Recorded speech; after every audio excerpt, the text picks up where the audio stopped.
လက်ဖက်ဆိုတာဘာကိုပြောရလဲလက်ဖက်ဆိုတာကတရုတ်နိုင်ငံချန်ကျုံမြို့နယ်မှာရှိတဲ့ FAWI ထုတ်လုပ်လိုက်တဲ့ brand new ဖုန်းချီလေးကိုပြောတာဖြစ်ပါတယ်ရှင်ဒီမှာပါရှင်ဒီရက်စော်လူကနေတန်းစကြိုဆိုလိုက်ပါတယ်ဒီနေ့မိတ်ဆက်ပေးမှကားလေးရတော့ model 2023ကိုမှာ V6 3.0 ချက်ချက်ပပကားလေးကိုမိတ်ဆက်ပေးမှဖြစ်ပါတယ်ရှင်အရှိပိုင်းကားတော့ဆိုင်ရဆိုရင်ဒီအနီရောင်ငင်းတဲ့ဟာတရုတ်နိုင်ငံအလံကိုကိုစားပြုရေးဆွဲထားတယ်လို့သိရပါတယ်ရှင်ဒီကားဟာဆိုရင်အလျားရှိပြီး7 seater ဖြစ်တဲ့အတွက်ဒီသားစုလိုက်ပြီးမဲ့ဆိုရင်အဆင်ပြေတဲ့ကားလေးပါရှင့်။ကားရင်နောက်ဖုံးမှာဆိုရင်ဒီလုံးဒီဇိုင်းတွေကဘစ်လိုက်ကိုမှပီယန်နိုဒီဇိုင်းလေးတွေကိုရေးဆွဲထားတာကိုတွေ့ရပါတယ်။နောက်တစ်ခုကဒီကကစ်ဆာပါနေလို့ဖြစ်နေပါတယ်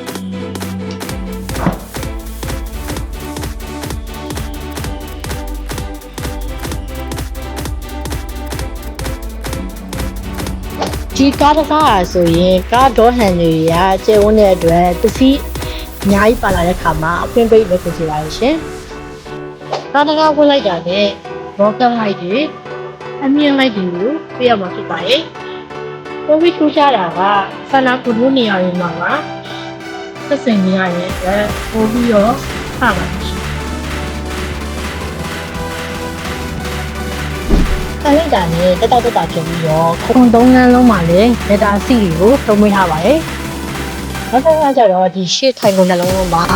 ထိုင်ကုန်အပူရေးပေါင်ရမှာရှေ့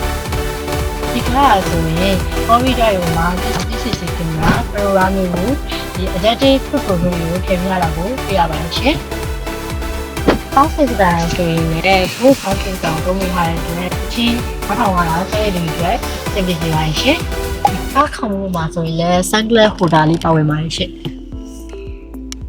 မင်းရဆိုရင်လည်း20 inch running wheel ကိုသုံးပေးထားတဲ့အတွက် leg suspension တွေကအလွန်ကောင်းတယ်။နောက်ပြီးဒီကားကဆိုရင် automatic 4 system ပါဝင်တဲ့အတွက်အဆင်ပြေတဲ့ကားလေးပါရှင့်။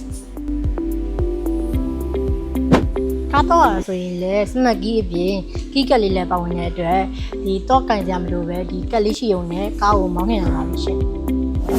ကားလေးတွေကိုဝယ်ယူအားပေးခြင်းလဲဆိုရင်တော့အမှတ်26ပြီးမြဲကျော်စွာလမ်းကြောက်ကုန်းရန်ကြီးမြို့နယ်ဖုန်းနံပါတ်လေးရတော့66D66D63